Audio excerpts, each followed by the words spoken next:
नव शुभोदय।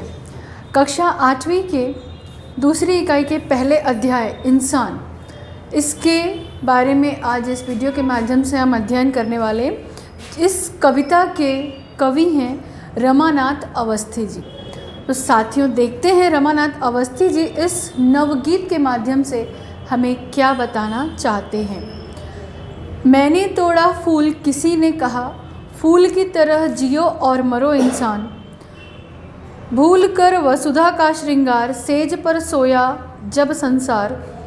दीप कुछ कहे बिना ही जला, रात भर तम पी पी कर पला।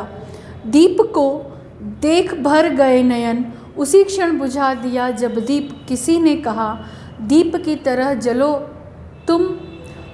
तुम हरो इंसान। रात से कहने मन की बात, चंद्रमा जागा सारी रात। भूमि की सूनी डगर निहार, ढाल आंसू चुपके दो चार। डूबने लगे नखत बेहाल, उसी क्षण छिपा गगन में चांद। किसी ने कहा चांद की तरह जलन तुम हरो सदा इंसान। सांस सी दुर्बल लहरें, पवन ने लिखा जलद को लेख। पपीहा की प्यारी आवाज़ हिलाने लगी इंद्र का राज। धरा का कंठ सींचने हेतु, उसी क्षण बरसे झुक झुक मेघ। किसी ने कहा मेघ की तरह प्यास तुम हरो सदा इंसान। साथियों, हम सभी जानते हैं कि फूल जो है वो हमेशा दूसरों के लिए जीता है, वो दूसरों को खुशबू देता है।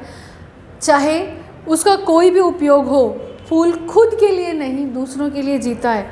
कवि का कहना यही है कि हमें दूसरों के लिए जीना चाहिए। जिस प्रकार फूल जो होते हैं वो हमेशा दूसरों के बारे में, दूसरों के लिए अपना जीवन यापन करते, वैसे ही हमें भी दूसरों के बारे में सोचना चाहिए और परोपकार करते हुए जीवन जीना चाहिए। दीप कुछ कहे बिना ही जला, रात भर तम पी पी कर पला।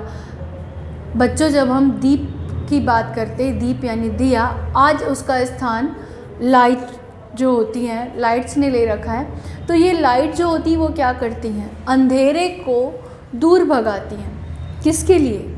खुद के लिए नहीं, दूसरों के लिए। बिल्कुल वैसे ही ये कह रहे हैं कवि कि दीप को जब देखो तो ये लगता है कि वो खुद अंधेरे को पीता है और दूसरों को उजाला देता है।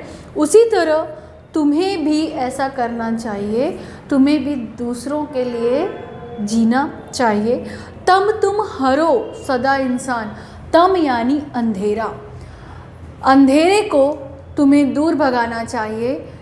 इसका अर्थ ये है, कवि ये कहना चाहते हैं, अंधेरे का अर्थ यहाँ पर उनका तात्पर्य अंधेरे से लोगों की परेशानी से है कि यदि आप किसी की परेशानी को दूर करते हैं, भले ही उसके लिए आपको थोड़ा कष्ट उठाना पड़े, तो कोई बड़ी बात नहीं है, आप वो कर सकते हैं। जिस प्रकार एक दिया खुद जलता है और दूसरों को उजाला देता है, वैसे ही दूसरों की परेशानी को दूर करने के लिए आप भी थोड़ा कष्ट उठा ले तो कोई परेशानी नहीं है। पूरी रात चंद्रमा आसमान में होता है जब हर कोई अपने घर के अंदर होता है और आसमान में चंद्रमा अकेला आकाश का साथ देता है। उसी प्रकार धरती का भी चंद्रमा रहने से धरती को भी साथ होता है। तो कवि का कहना है कि उसी प्रकार आपको भी, यदि कोई अकेला है, यदि कोई असहाय है, तो उसी प्रकार जिस प्रकार चंद्रमा रात के अंधेरे में आसमान और धरती दोनों को साथ देता है, वैसे ही आपको भी अकेले व्यक्ति की सहायता करनी चाहिए।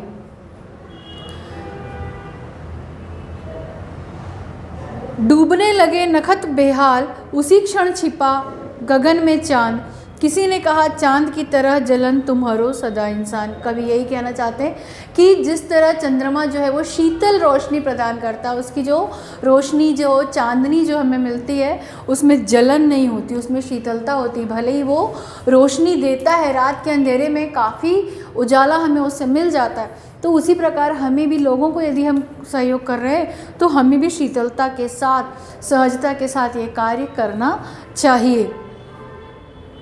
सांस सी दुर्बल लहरें पवन ने लिखा जलद को लेख, पपीहा की प्यारी आवाज़ हिलाने लगी इंद्र का राज। साथियों, पपीहा जो पक्षी होता है वो बारिश की राह देखता है, ये आपको मालूम है, सभी जानते हैं इस बात को कि पपीहा पक्षी जो होता है वो बारिश का इंतज़ार करता रहता है। तो जिस प्रकार पपीहे की आवाज़ सुनकर बारिश होती है, इंद्र भगवान भी पसीज जाते हैं और बारिश करते हैं, वैसे ही आपको अपने अंदर धैर्य रखना चाहिए और यदि आपको कुछ चाहिए तो उसके लिए पूरे प्रयास करते रहना चाहिए। धरा का कंठ सींचने हेतु उसी क्षण बरसे झुकझुक मेघ। जिस प्रकार पपीहे पक्षी की आवाज़ सुनकर बारिश होती है और धरती जो है वो प्यासी है, अर्थात बारिश के लिए तरस रही है, उस वक्त बारिश हो जाती है। मेघ की तरह प्यास तुम हरो सदा इंसान। बारिश जो है वो क्या करती है, धरती की प्यास बुझाती है और ये कार्य किसके द्वारा होता है, मेघों के द्वारा।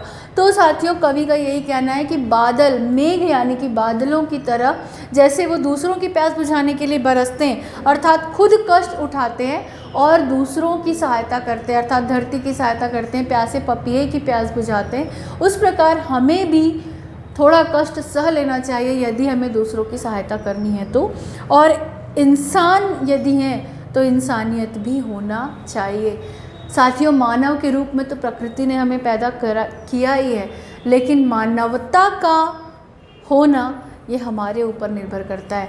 इंसान के रूप में तो जन्म हो ही गया है, इंसानियत का हमारे अंदर होना हमारे ऊपर निर्भर करता है। तो उम्मीद है इस कविता के माध्यम से आपने देखा है कि फूल, चंद्रमा, सितारे, दीपक, मेघ यानी बादल, ये सारी जो प्रकृति के एक एजेंट हम कह सकते हैं, प्रकृति के एक रचनाएं हैं, ये सारी दूसरों के लिए जीती हैं, दूसरों के लिए ही कार्य करती हैं। उसी प्रकार हमें भी दूसरों के लिए कार्य करना चाहिए।